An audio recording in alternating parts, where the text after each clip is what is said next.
Welcome back to the podcast. I'm your host, Brother Sean Brumfield. And today I've got Brother Ryan Brown. Hey, everybody. And we got some special guests here. Brother Jerry, Brother Jonathan weren't able to be with us. And I've got my beautiful wife, Alyssa. Hey. And we've got Brother Ryan's wife, Sister Becca. Hello. How you guys doing today? We were good till that music about blew our ears out.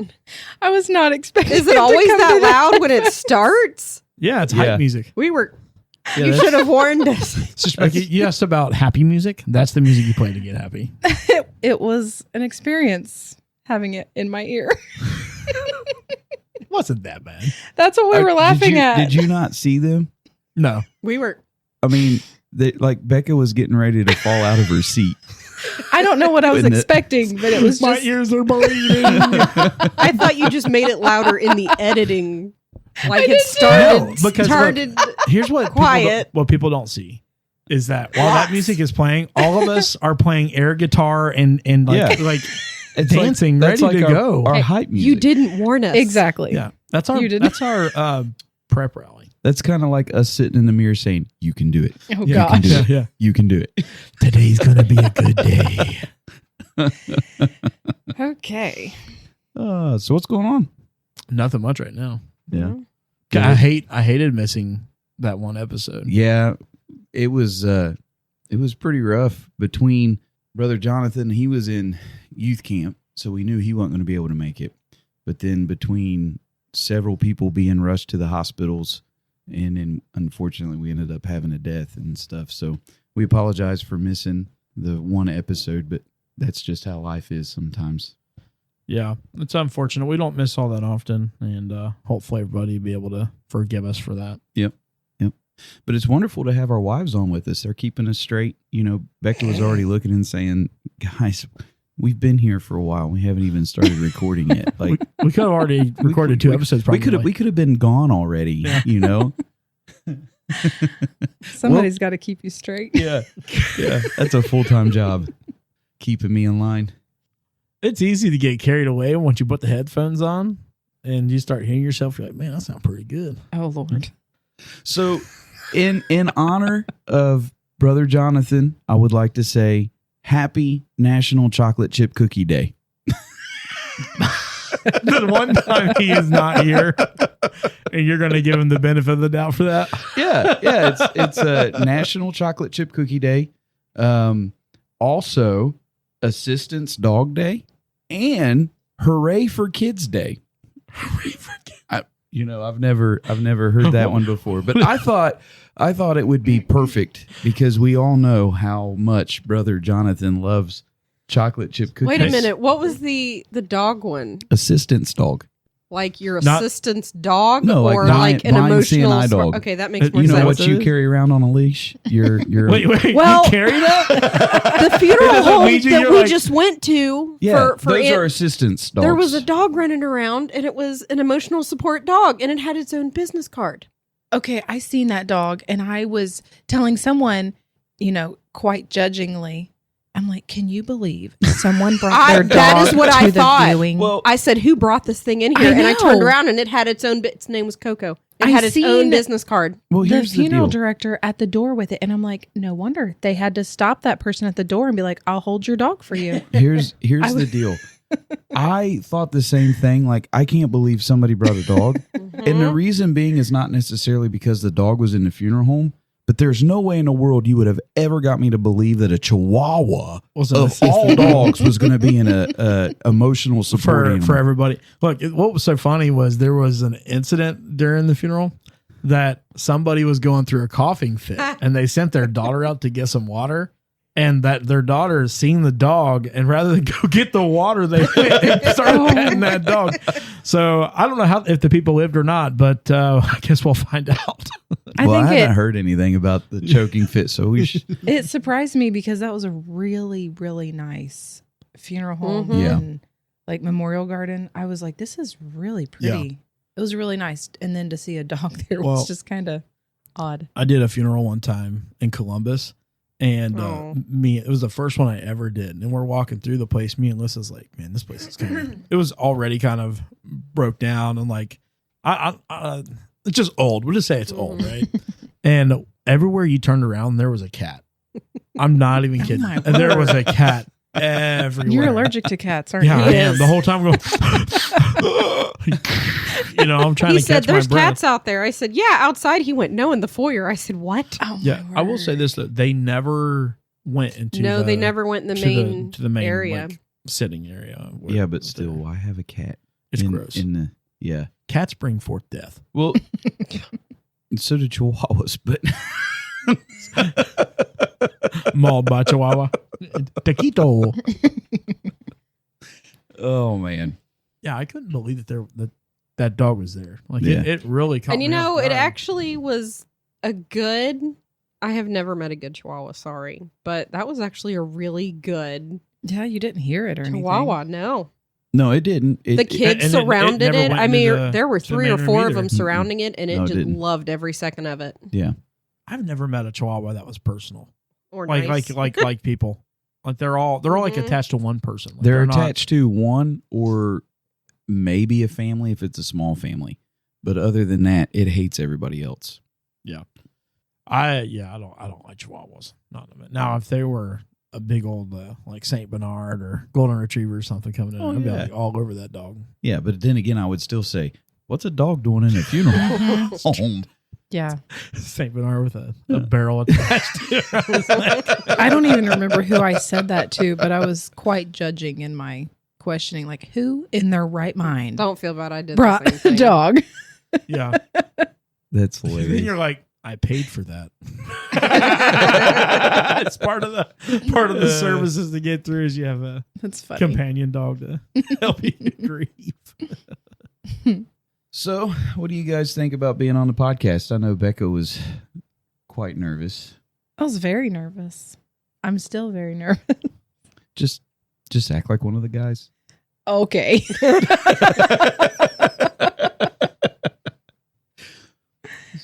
It's not what I expected. I just keep on telling myself we're not recording. We're not recording. that would help me. There you go. It's not helping, but Well, I'm we're trying. We're just it. sitting in your living Yeah. room, right? It's not like we have a giant on-air sign or something like that. You telling should. that- I almost got you one of those. Please do. An on-air sign? That would be awesome. We'll just have to put it right here. So right behind us here. Yeah, once we start getting in the video, Yeah. you see. Well, then you won't need the extra light that we were looking That's at. You true, just too. have that Yeah. on. Sorry, I think Ryan is too loud in my headphones.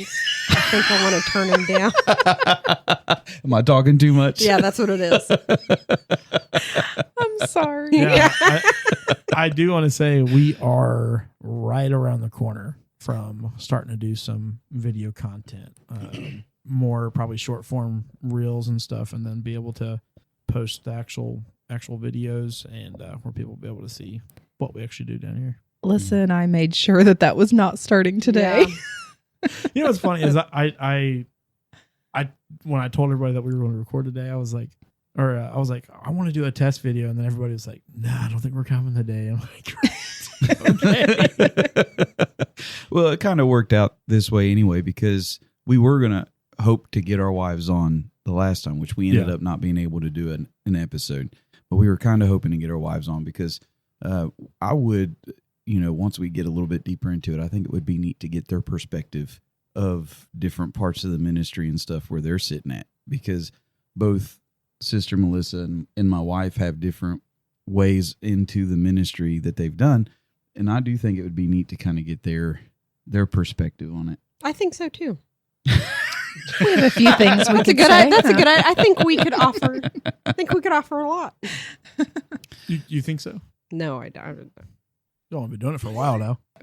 That's okay. According to my husband, I've only been preaching for like 3 years. Because don't do no, that no. to me now on When this we thing. first got married, I had already been preaching for like 4 or 5 years, and someone asked him, "How long's your wife been preaching?" He went, "Only a year." I said, "We've known each other for a year, and I've been preaching longer than that." That's as far as I knew. Mm-hmm. I've been preaching for almost 19 years now. Really? All I right. thought it was like 20. That's I'm just to me? kidding. Yeah, preaching to me. Preaching to you. Yeah. Yeah, Yep. she's got a calling. God called her to preach to Ryan. Yeah. Preaching to the choir. He is my audience. I'm not a preacher. I'm just kidding. Hey, you want Just so you guys know. Just so you know, just to you guys want to know something that I think is awesome? We always talk about doing like fundraisers for church and stuff like that. And something that's been tossed up in some, other things that I've been part of is the silent auctions. Have you guys ever been a part of a silent auction before? yes, It's been a while ago, but No. yeah. yeah, we've done them at the school. Do you know what a silent auction is? I mean, unless you're just sitting there and they're putting bids and then you just put your Mm-mm. hand It's like- up for- No, The silent auctions at there's the no auctioneer. They just No, have it's just items. clipboards. You have items up there and you walk and you put a bid in. You don't know. Some of them, they don't let you see what other people's bids are. And some of them you can see. It's really funny because you can see like people putting bids on things. Like some people's paid $100 for a pie before because they get those auctions. We've done them for the school before. Yeah, it's really good. But one time I went to a silent auction and I come out really good. I came out with a dog whistle and 2 mimes. What? 2 mimes. Yeah, it was a silent auction. I got a dog whistle and 2 mimes. Trying to put it together. Like, Okay. I get it now. I get it now. How do you have? You go off this crazy long. I'm expecting something, and then I get duped every time. Dog whistle and 2 mimes. Like, Yeah. Do you get it, Beck? I do get it. Okay. I get it. Oh, man. So one thing we can do real quick before we get into the nitty gritty with the wives is we could do word of the day. Sister Melissa's got one. Hey, word of the day. wait, word of the day. Who was I? Just- Sorry. Oh, It had to be done. Brother Jonathan wasn't here. no, I wish we were on video right now because my Oh, wife I'm glad is we're killing me not. over here. Every noise is making her jump. That's how loud it is every time. No, it's not too loud. It was just unexpected. Like, give us Did a you hand see her? signal or something before you do that again. Have you ever seen newborn babies when it looks like if they are unaware and you kind of jolt them and they like throw their arms up in the air or whatever? That was my beautiful wife sitting next to me You when know that what? sound went off. The unexpected. I'm like, does she didn't watch our show? She listens to the show. I listen to the show, but I don't have it in my ears. Like it's not Then how do you listen to it? through my eyes. I don't know. It's just unexpected when we're sitting here talking and then all of a sudden it's just music. All right. That was great. My word of the day. And I did not know this was a real word. I thought it was like just a made up phrase. Of course, that's what I think about half of your guys' words that you said. Me too. Brouhaha. Brouhaha. It's a. Is that how you pronounce it? Brouhaha? Is this some bad guy robbing 7 Brew? Give me a brouhaha. I think it's a. Give me a blondie. Ha! I think it's a word that they use to initiate you in a fish game. Shark bait. Brouhaha. That's what I thought of. Enter the volcano. You just need the little thing in the background going.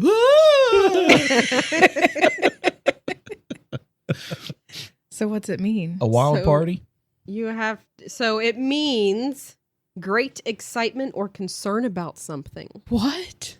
So it's either excitement or concern. Yeah, it's one. It's I guess it's like one end of the emotional spectrum to the other. Like there's no. Can you use that in a sentence? She made a grand brouhaha about getting a chocolate bar. Oh, wait a minute. So it's kind of like Sister Becca not expecting the music. It's a brouhaha. Yeah, great. Well, I think that was more fear, not excitement or concern. Oh, there was definitely excitement. How do you use brouhaha for concern though? Brouhaha. Like they made a big brouhaha about So weird. about the cat falling out of the window. I don't. Sorry, John told me to. I thought I was too close to it. No, you got to be in it. The other Okay, disclaimer. Everybody thinks that your microphone needs to be 16 feet from your face. You right on the lips like this. Oh Lord. So the other day during church, whenever we were having that good service, I had the microphone so close to my mouth, I had to wipe it off a few times. She made a brouhaha. Yeah, I made a brouhaha. Yeah, I thought you were going to talk about you going around testing every single so microphone. They had done some adjustments to the sound system, and I started singing in one, and then another brother was down in the front, and he had a microphone, but you couldn't hear him, but you could hear me. So I was trying to sing in order for, the musicians to hear where we were going. Well, then I switched microphones with him because mine was working. Well, then his wasn't working. And then we got that one done. So I'm like, you know what? We're just going to get this all done right now. So I went to each microphone and grabbed every single one of how them. did I not see You that? didn't see that? I grabbed every single one. I was trading with Dude, people. She had Johnny in the back. Like Johnny was so aggravated. He's like, stick with one. I said, no. So I knew that you took your microphone to the brother because he had mine. Yeah. So when you took your microphone that you were using, you just took mine back there to the back with you. Mm-hmm. I did not see the rest of the commotion. Oh, I did every single one of them. That is She- hilarious. she- Except for that the is piano one, because awesome. it's the corded one. But I went to every single one of them and sung in them until you we can got just them leveled out. See her waving, And down the people sound are bars like the whole time. shouting everywhere, and I'm like, "Give me that mic!"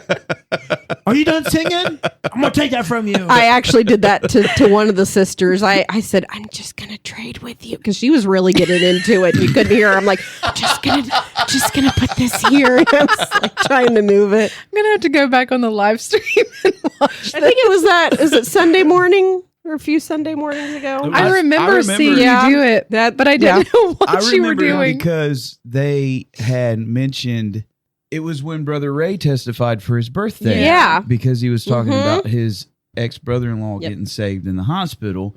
And then they mentioned the song, Who But God Who But Can God. Do Such Yeah. Things as These. So we had Brother Tony sing. Mhm. That's what started. So I remember Yeah. the service, and it was a tremendous service. But for whatever reason, a couple microphones just decided it didn't want to work for one individual. Well, they all wanted to work for one individual and not anyone else. Actually, Apparently, it was kind of funny because I heard you over everybody. yeah.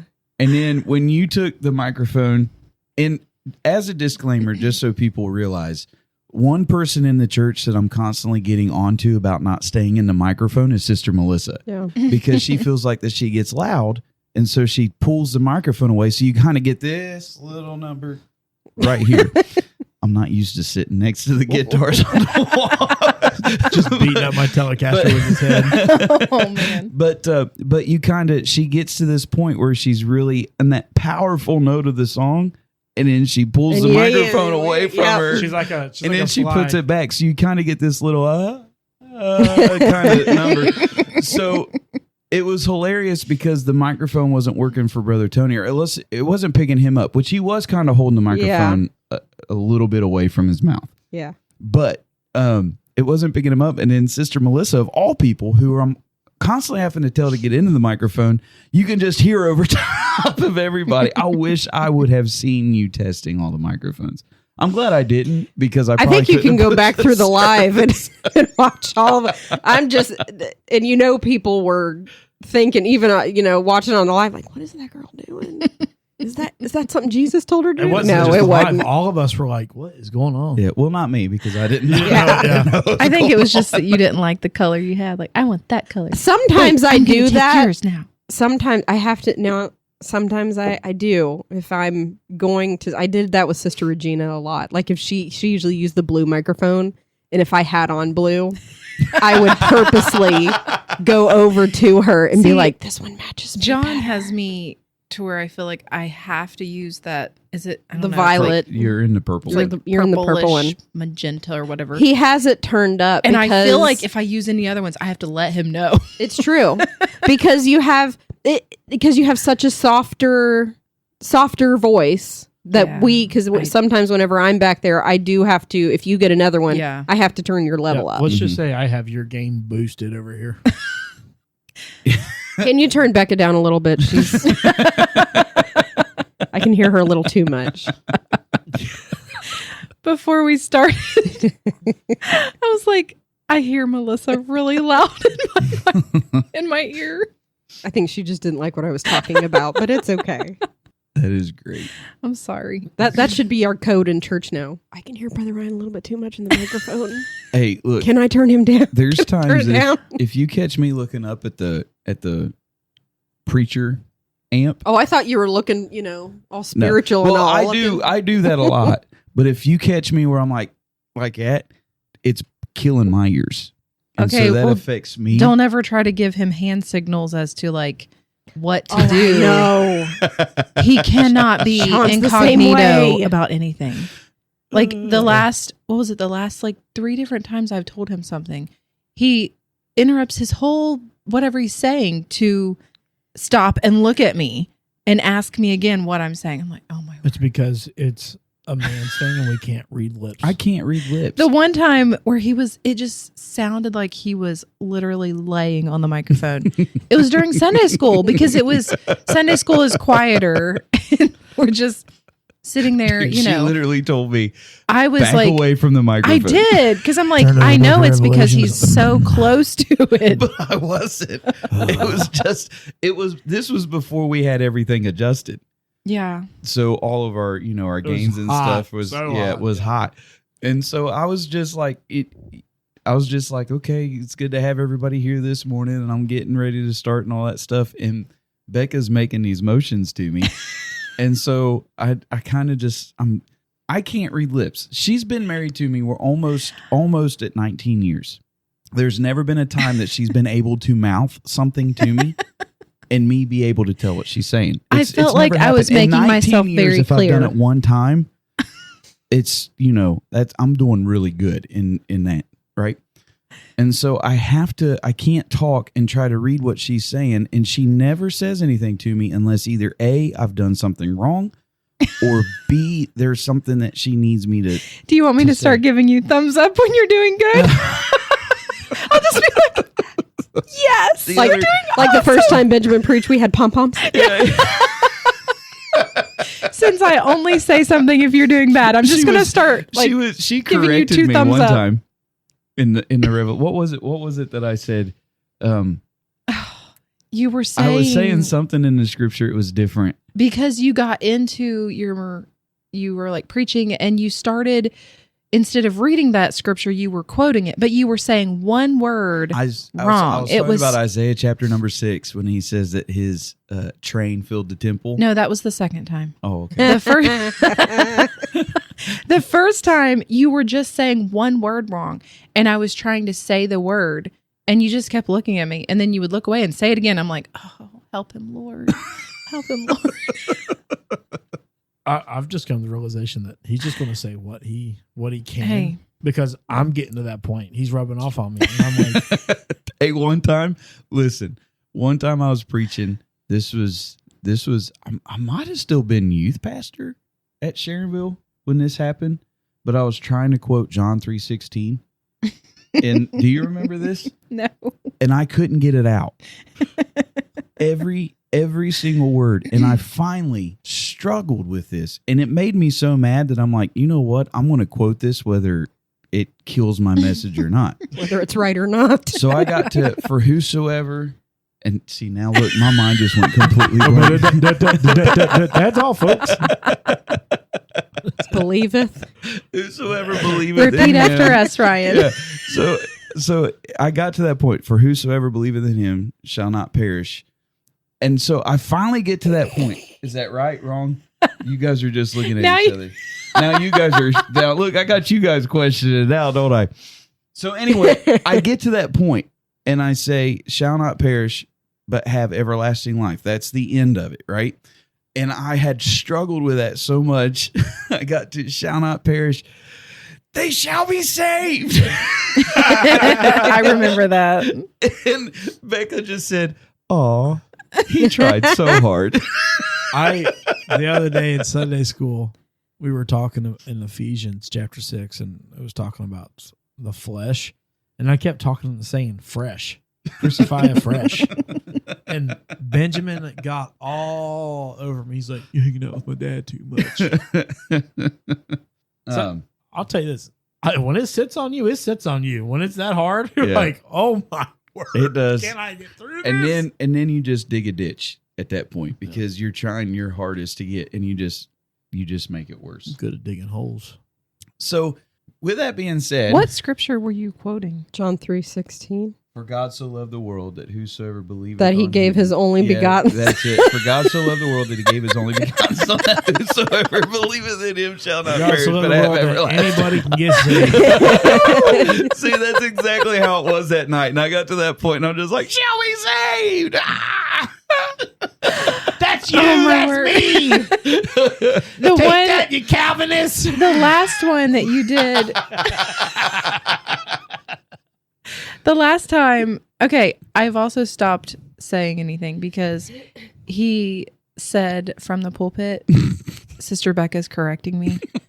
And he said that like 2 different times. I'm like, okay, I'm just going to sit here. She got No, my offended. favorite- I was so offended. I'm She like, got Ryan, offended I with me do on that not one. correct you. My favorite is when he says, "She's going to be mad at me later." Oh, gosh.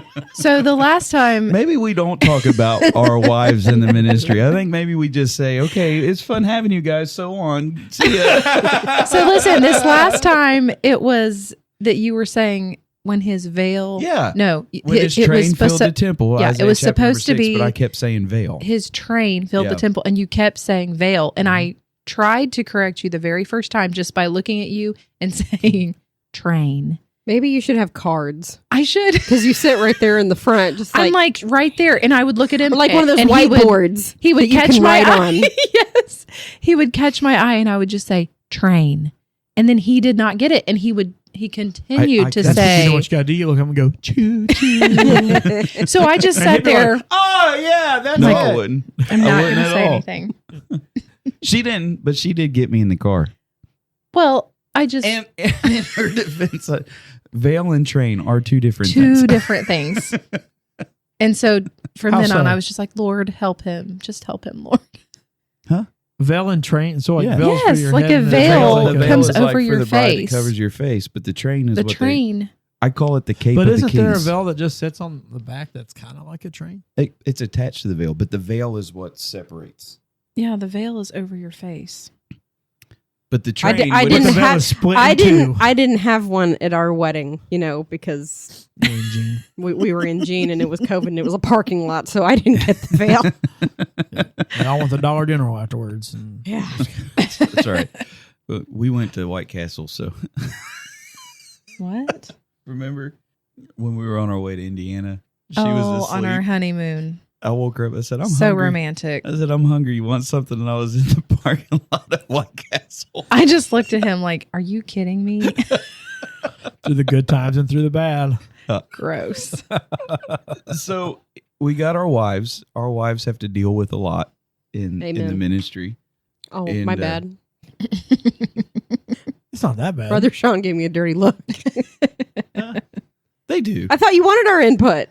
I want you to lie. Oh, okay. I'm just kidding. So the little backstory with me and my wife, I met my wife when my dad was pastoring in Coleraine, and her dad at the time that we first met was a full-time evangelist. Mm-hmm. He wasn't the youth pastor then, No, right? he was evangelizing. He was evangelizing, full-time evangelist. I'm almost positive we were And evangelizing. I'm gonna. This will go over the podcast airs, and eventually I'm gonna have to quit telling the story because everybody's already heard it, but I love it.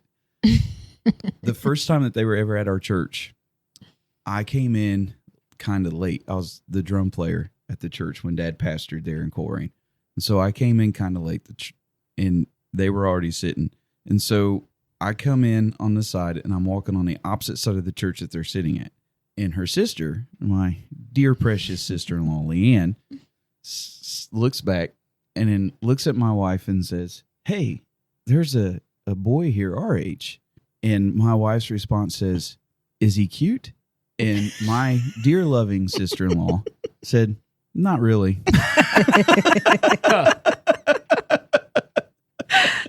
That was the first.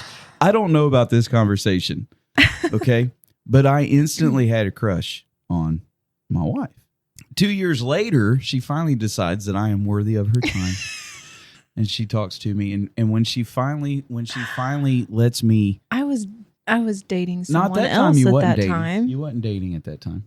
He was keeping tabs. You weren't. You did bring your friend to one of the services your dad preached for I us did. after. But Your friend. but that was the start of, and it's really funny because my dad always took the preachers out, especially if they only preached the one night. And we go to Frisch's that night, and I sit down at their table. I still don't know that they find me appalling.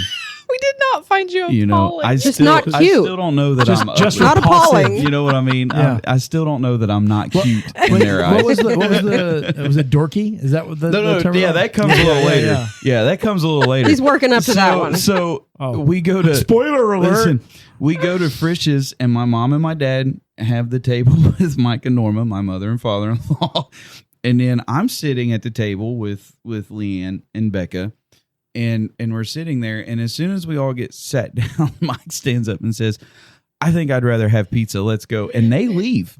That was mortifying.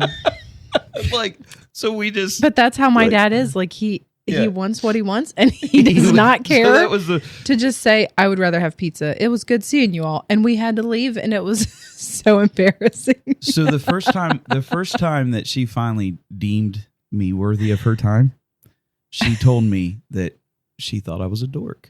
I didn't tell you that right then. Yeah. No. Yeah. I told you that later. Well, it doesn't matter. It That at let the me time, know that she finally deemed me A worthy dork of is her a dork. that at the time that I thought you were a dork. Yeah. I still am. You are, but you're a cute dork now. Now, Whatever, yeah. I grew now into you're it. cute. I grew into it.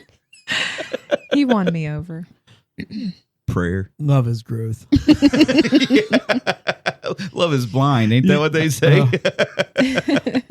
Apparently, it definitely wasn't love at first sight. Yeah. So it was for one of us, but you know, yeah. that's all right. So my wife was raised in a preacher's home. They traveled, pastored, youth pastored, and she said that she'd never marry a preacher. I did. I said I would never marry a preacher. Not that it was a bad life being a preacher's kid, but I just knew the ins and outs of being. There's so much that goes on in ministry that if you're Yes. not in ministry, you don't know and you don't see a Yeah. lot of it. And Brother Collins always used to say that it was like living in a fishbowl. Like everyone sees everything and your life is like on display, you know? And so I said I would never marry a preacher. But And I'm glad that God didn't take me for that. And I was already preaching when we started dating. Yes. And I know Melissa, I guarantee you that you never thought that you'd be where you're at. Not even a little bit. No. If you would have asked me even 10 years ago, I'd have the exact opposite answer. Because I was like you, I didn't want to marry a preacher. And I didn't grow up in a preacher's home, but Pap was the pastor at our church for how many years? Yeah. And and the other thing was the socializing. Because I married the exact opposite of me. I married the most social person in the holiness movement. And I tell him that all the time. And I'm the exact opposite. And here you are on his podcast. Yeah. just to show up the social. If you would have side. asked me a year ago if I would be on a podcast or that Sean would have a podcast, Yeah. I would have been, nah. So with that being said, you guys, neither one wanted to marry into the ministry.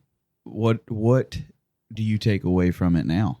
A lot of respect for the ones that are in it growing up. Like, Mhm. I know that you were in a minister's home. I was not. And I have a lot more respect for how people handle it and carry it, if that makes sense. because like I said earlier, you don't know a lot of what goes on behind the scenes, like the burden, and I've got a lot of respect for, people that carry that now. Yeah. I will say, being in a pastor's home, an evangelist kid, and all the things, my parents, they didn't shield me from the bad of the ministry, but it was never a bad thing, if that makes sense. Like, I grew up to love the ministry, and I feel like even though I didn't want to marry a preacher, thankfully God didn't, didn't listen to that. He didn't listen to that one, but because I wouldn't change anything. Like, it's been the best thing I've ever done was marry a preacher. But I do feel like that growing up in the ministry has helped me in so many ways. Like, being a pastor's wife now, I feel like there's a lot of the ins and outs that I can be sensitive to, as far as like when we have preachers come. I don't know if I'm making sense. Yeah. Like, I don't know how to get it out of my head. You can relate and have the Yes. empathy. Yes. Say, I've been there. I've been on the road, seen exactly what you've seen. Yeah. Yeah. It also gives you an idea of you when you're in that boat, especially now that you're a pastor's wife. It kind of, because I kind of come on a different end of the spectrum. My dad didn't start preaching until I was 15 years old. I mean, my grandpa was a pastor, but I never did I seen my grandpa's ministry, but I never did see the ins and outs of all that stuff. Yeah. My dad did, because he was in a pastor's home, but it wasn't until later on that we got in. And then at that time I was a little bit older, but I know that for me, I can kind of run up a lot of things through Becca, because you can say, hey, I've been on the road. Yeah. I know what it's like, Yeah. And I will brag on my mom and dad in that instance. Like, while there was a lot that I see now as an adult that we went through, they never like put us in the middle of it. Like, church hurt, or if things happened, like, people, whatever, people are people, but I can honestly say they never like put people down in front of us.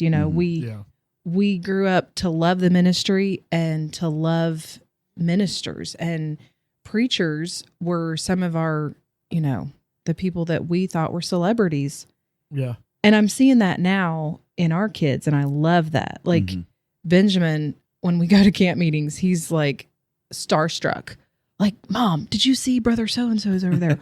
Oh my word, brother so-and-so, And I love that the ministry is in a good light, and it's not like a burden. Yeah.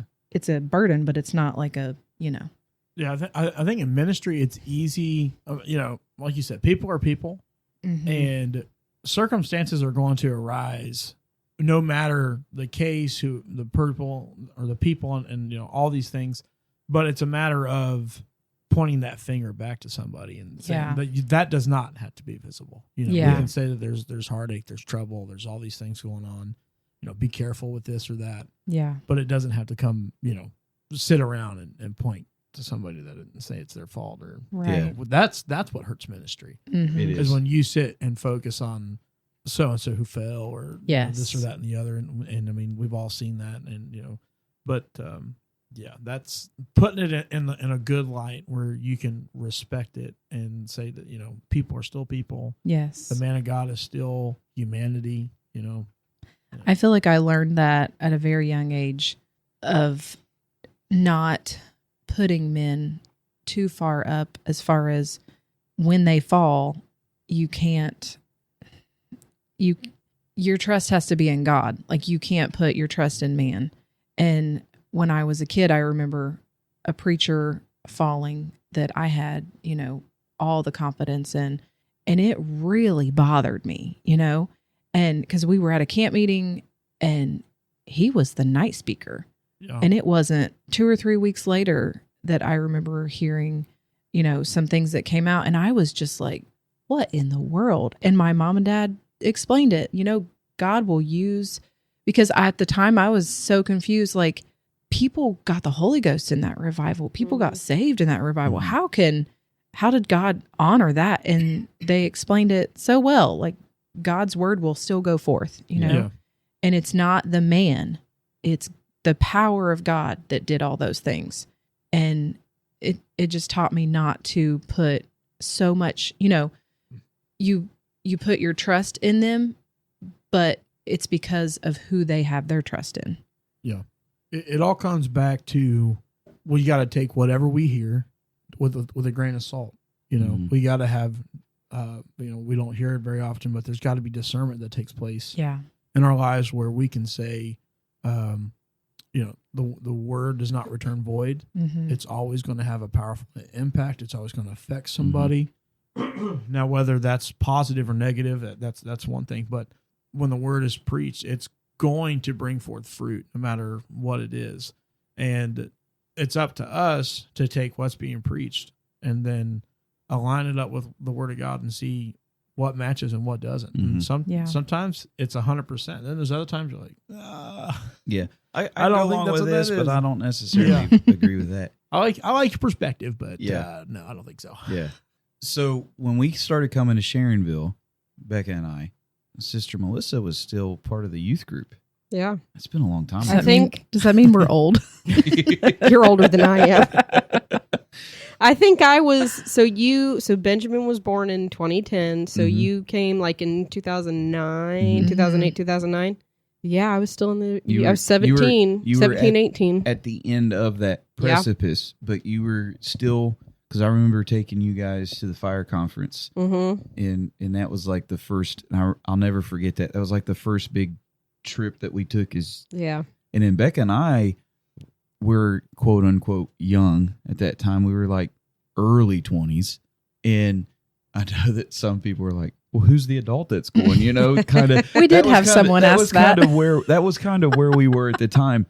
But when we came to Sharonville, you were very quiet, and you still are for the most part, a very quiet, very reserved, shy kind of person. So now you've moved through, you've been preaching for 5-6 years, 8 years. 8. Hey, I gave you longer than 2. Yeah. So 8 years. Time flies. 8 years, July 5th. Time flies. 2017, July 5th was my first message. Okay.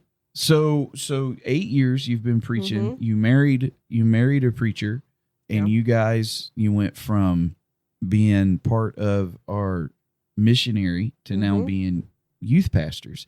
So what has been the biggest adjustment or change, maybe kind of, that has shaken you? What has been one of the biggest things that has happened, maybe, or however you cope with doing these things in the ministry? The biggest thing for me, and I think that's, and I still have to pray about it, but growing up, I was never the one that wanted to be in charge. I was perfectly fine with you telling me exactly what to do, exactly where to go, and growing into, because I've been at Sharonville my whole life. So everyone there that has been there, you know, has seen me as the little, you know, 5-year-old running around and causing chaos. And now I'm in charge of children. You know, they trust me with their kids. My thing is that God really had to work on, honestly, it's a confidence thing. Yeah. Because even now, in the most confident I am is when I'm behind the drums. And that's because I was talking to Sean today. I've been playing for over 20 years. Yeah. And even like singing or doing anything, it nerve wracks me. And God has really, really helped me. Not that I don't, you know, still fight it, but it's really been an adjustment to kind of be the one to have to be in charge, to have to, hey, on youth service, Sister Becca will be like, hey, youth pastor, it's youth service. You should sing the first song. And then she'll go sit in the front row. So I'm like, oh, okay. And I have noticed that if I stand in the corner, don't let your secrets out. Don't tell on yourself. Where I usually stand, if I stand there on youth service night, you're not as outgoing as if I was on the front pew. Yeah. You know? Yeah. So I like to push you there. and I'm one of those people where you can't. Okay, the first time Sean ever preached at our church, it was our first date. It was on a Saturday. I didn't know that was your guys' That first was date. our first either. date. And Brother Ryan walked up to Sean and he said, "Hey, I hear you're a preacher." Sean said, yeah, I am. And he's like, "Well, I'm Brother Ryan. Nice to meet you. You'll be preaching tonight." And Sean's like, "Oh, Yeah. okay." And that hasn't really changed. So, has it? no. So the whole time, and mind you, this is The our only thing that's first changed is date. you have hair now. The whole time that Sean was preaching, he kept on looking at me. And Ryan did or Sean no, did? Sean, whenever Sean was preaching, oh yeah, Sean kept on looking at me. That's what I meant. He kept on looking at me. And he kept on looking over and he was doing a really good job. Sean was, it was very good. And after church, he said, "I must not have done very well." Oh. I said, "What are you talking about?" He said, "I was watching you the whole time." I said, "Now hold on. There is one thing that you're going to have to learn if we're going to make this relationship." I said, "You cannot look at my face." Because I didn't have an expression. I was just listening. And he said while he was preaching, "I'm not doing very good. She's not showing emotion." So I am a person that if you were to just look at me in a crowd, you'd think I was... Well, let's interject here. Because Okay, I'm the exact opposite. You can tell what Sean You is feeling know from a exactly crowd. what I I'm look thinking at in the middle of him the service. and I'll go, "Fix your face." And for those of you who don't know, you just go watch it live and you'll see if I get entertained or not. And I'm the exact service. opposite. Entertained. I'm stone faced. So in church, having to push young people, and I'm still praying about it. God is really working with me on it because Sean, he will get down there and he'll pray with them and he'll say, "You need this," and I'm just on the drums trying to, make it through the service. Seen a big growth in you as far as how you lead them and how you worship, even leading the worship. I've seen a big change in you. Good job, buddy. Thank you. I'm really praying about it. And that's something that I battled a lot through my teenage years. I battled depression and anxiety, and not everyone has, Right. and not a lot of people talk about it. Yeah. Because they're kind of ashamed of it. It's a taboo thing. It is. It's a very taboo thing. But honestly, growing up, they didn't. It was a taboo thing. You didn't talk about it. So I thought, and we were just talking about this the other day, is, people in the holiness movement, especially, young teenagers and young people, they go through things. They battle anxiety and depression. I myself, and I've said it before, I battled suicidal thoughts. Mm-hmm. And people think that they are alone in the holiness movement because they're like, "Oh, everyone is put together. Yeah. No one fights this." And that's why I'm more of a, "Hey, I did battle this. You're Right. not the only person that went through it." So in church, I'm more of a hold back, like, I don't know how to word it. Some people, like, whenever they get a breakthrough, they go and they shout. That's fine. I don't always get that. Yeah. And that doesn't mean that I don't get what I need, Right. Yeah. if that makes sense. Yeah. Yeah. It's definitely been something I have told a lot of people. Something that I have learned in the ministry is when I'm preaching, I don't go off of people's faces Mm-hmm. because, let's just put it this way. Church is full of people. Sometimes I might say something that somebody either maybe they didn't grasp what I was saying, and the way that I talk, that's completely 100% could really be the truth. It didn't make sense to them. That's fine. Or sometimes we're there and we're not there, but God deals with people in different ways. Yeah. And so Sister Melissa is very solemn in a lot of ways, and so it's kind of funny when you get to that point. And now, and I think you're kind of raised in some of the ways that I was raised up, is you were raised in the same church your whole life. Yeah. And so you had the same people doing the same And it was, leadership. and it's a family church. So most of the people, and still now, it's my family. Yeah. So, like, growing up and learning how to play the drums, if I got it wrong, they did not hesitate hey, you're off. Hey, you sound horrible. You're ruining the song, you know. Whereas with Ben, I try, you know, I'm like, hey, you probably could have listened to that probably could have calmed down a little bit more. So it's right. It's kind of different ends of it. Right. And that's how like mine and Becca's story is. Becca was raised at the highway. They had the camp meetings, they had all this stuff. She had youth pastors, they did all this stuff. I was raised, didn't have a youth pastor.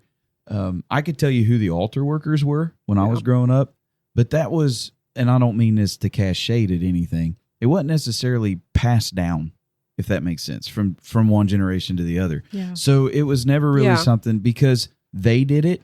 I didn't have to. So I didn't have to do it. Right. Yeah. And so that's kind of, I kind of see the same path between you and I, whereas Becca and Sean kind of have the same path in their ways because they've been more in that. And so that's been something that I know that especially as I've moved, I don't mean it the way that it sounds, but moved up into the ministry in certain parts because, you know, from being just a lay member, went to youth pastor, assistant pastor. Now we're pastoring. And then other things in between those that kind of run parallel with the ministry that you're working in. There's been some things that I've had to tell myself, like, okay, you can't be the guy that just sits there and let everybody else do it. Now you've got to learn how to. And so that is a huge adjustment, especially when you're not used to it. Yeah. That's one of the things, you know, as youth pastor, I wanted to try to push was going out and fellowshipping and seeing different types of worship. Yeah. The church I grew up in, you know, we fellowshiped maybe 2 or 3 churches. So, and they all worshiped the same. There wasn't so much this broad spectrum of being able to see that the power of God can work in the small, quiet places as much as he could people spitting and screaming in your face. Mm-hmm. So that's probably the biggest adjustment I had to have stepping into ministry. When I came to Sharonville, I was 22, you know, thought that I had a bunch of experience under my belt.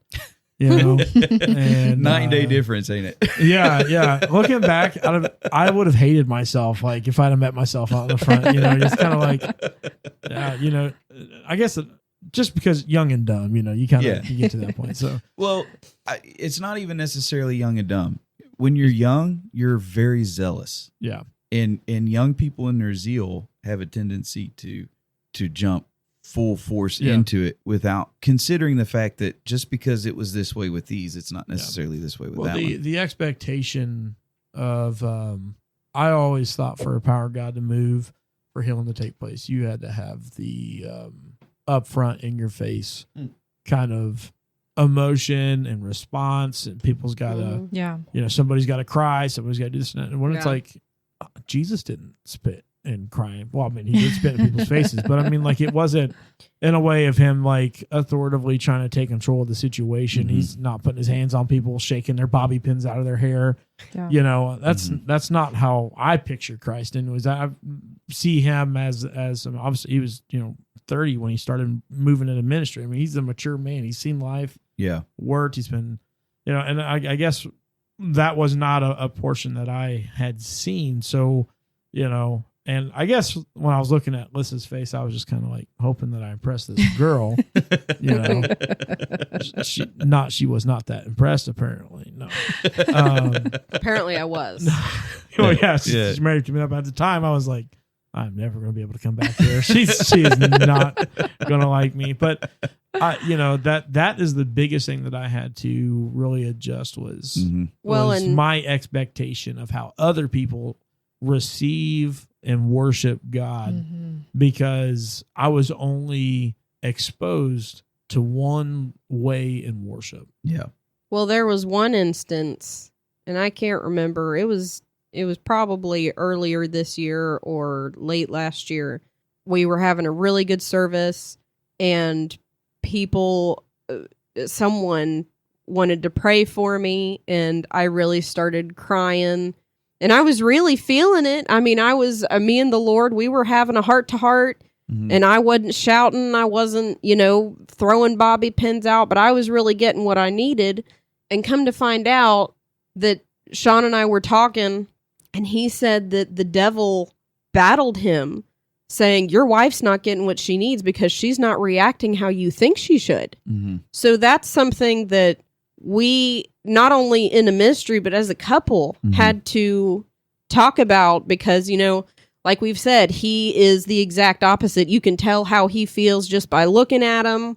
I am the exact opposite. So it's something that we had to communicate and learn. I want to just to be transparent with you. I would get mad with her because in my perspective and the way that I seen it, I was like, she's just going to sit there and not get what God has for her. Yeah. And shame on me for thinking that way. But I mean, that's just the programming that I had in my mind and that's just, people do not understand the growth that takes place when you are a young couple moving into ministry, growing in the ministry together, not just one person going out and doing everything and then, the other person's just there to back them up. It's really going and growing together, crying together, laughing together, and like just figuring out who that other person really is. Because when you get married, you don't really know who they are. Right. Yeah. You there's things that are the attractions there and love is kindled there, but it's not full force love. Yeah. It's not, I can't say that you say I do and the next thing you're going to turn around and give your life for that person. You know what I mean? Like it's not, it's a different type of relationship. That's one thing that I remember being taught in Sunday school. Thank God I did have this kind of teaching was that, you don't fall in the love, you fall in the lust. Yeah. And then after that, you grow. It grows into love, into what that true thing is. Well, I feel like even when you first get married, it is true love, or it should be. Yeah. Mm-hmm. But I feel like that love grows in such a way that, okay, for instance, like things that you would never, when you first get married, like I remember thinking, I want to get up earlier than Ryan so I can fix my hair and make myself look pretty before he wakes up, Yeah. And it's not that I didn't love him enough, but like now, like we know each other so well and the love is so much deeper. Like our love has grown, you know? Yeah. And she learned that now all she has to do is make my coffee. This is true. If she beats me to being awake, she has a pot of coffee brewed for me. Yes. And, Yes. Well, that's what I'm saying. Like it's a type of love, but it's like the love of attraction is what pulls you close to each other. Mm-hmm. Yeah. That allows you to, it creates a surface bond. And then as it grows, it turns into something completely different. Yeah. It blossoms. It's I'm not talking about like, when I said that, like falling in love, like I'm not talking about like going into like their earthly desires, whatever, but like I knew what you meant. But there's something, a draw. Something draws you to them before you ever truly love them. Yeah. Right. And it's truly it's like when you first get saved.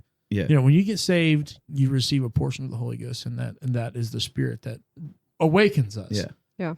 And as we grow in our salvation, there's that other thing that grows in there, and then we get the indwelling, that fulfillment, that power that comes along with it. But it's something that is surface that just keeps us there long enough for that thing to take root, and then start to grow.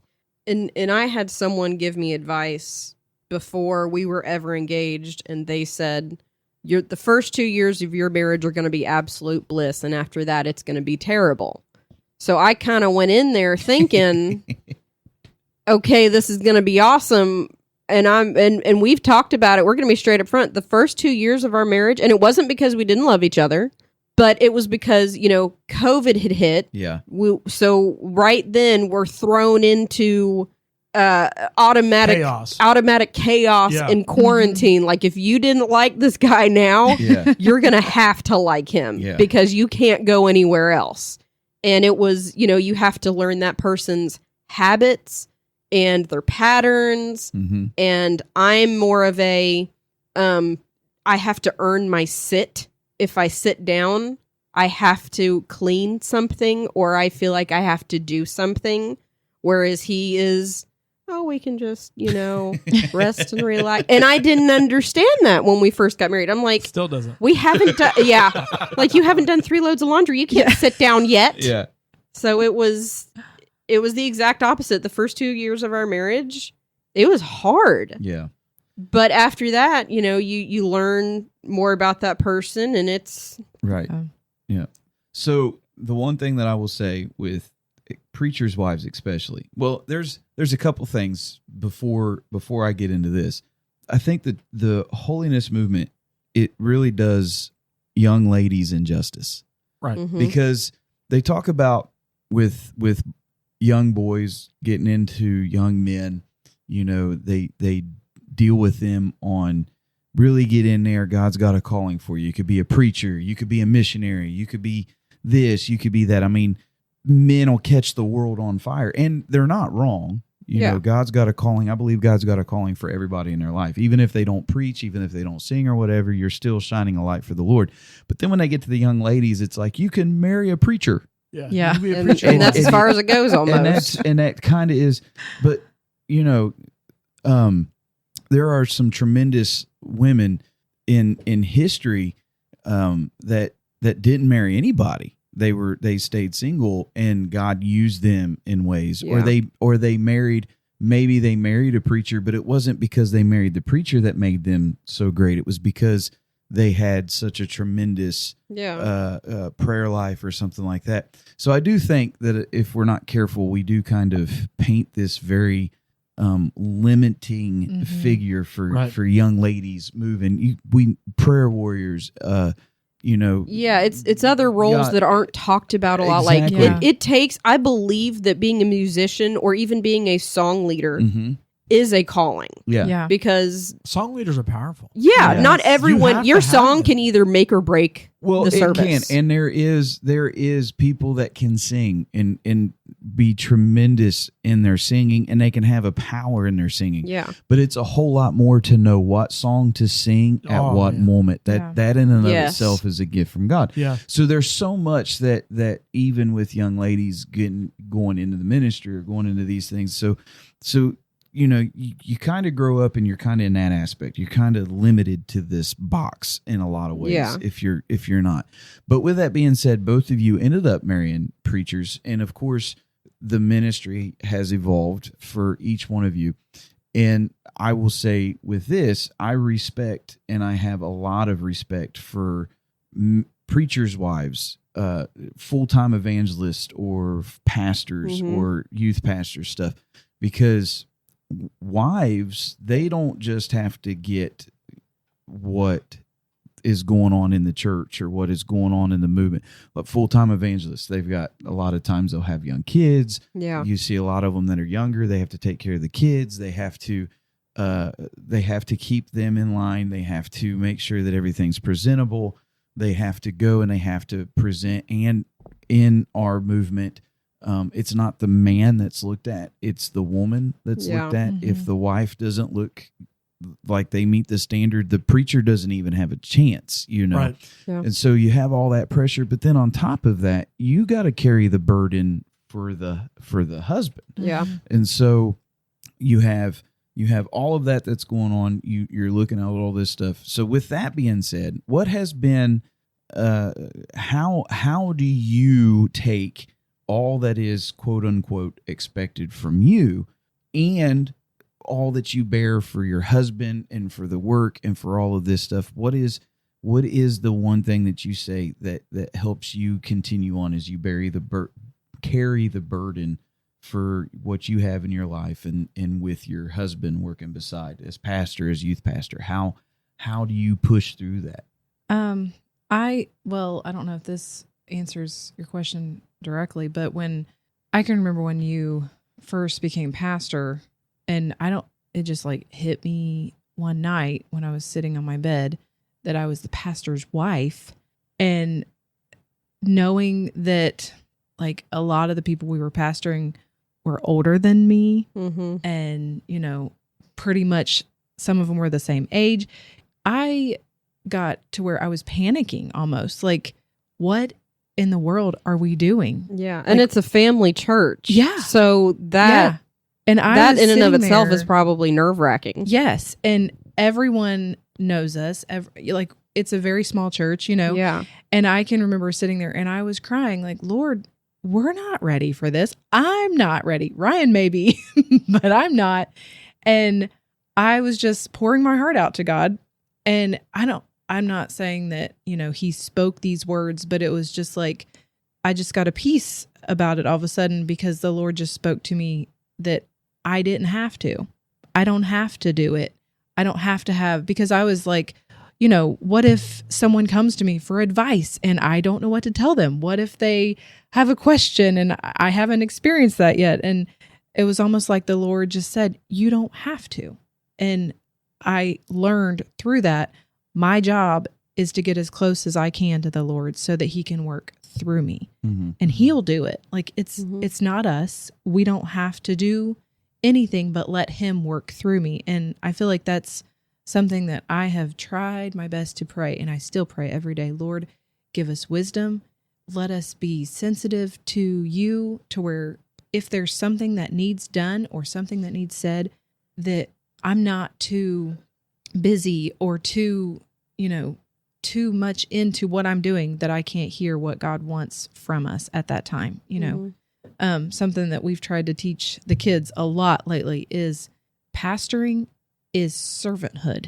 Mm-hmm. It's not that, you know, we're the pastors. And I've told my kids so many times, I better never hear you say, I'm the pastor's kid. I'm like, all that means is that you get to do more. Like you have a bigger job. Right. You're more of a servant You should be the because example. yes, Yeah. we were given that speech just today, you know, when we're working on the church and on the way to church. I'm like, okay, there's going to be other kids there. Your job is to work more than they are because we're servants, you know. I don't ever want it to be that it is a privilege to be in the ministry. It is definitely, but it's also we're servants, Right. you know, and we are here to serve the people. There's no free passes. Yes. Yeah. Yes.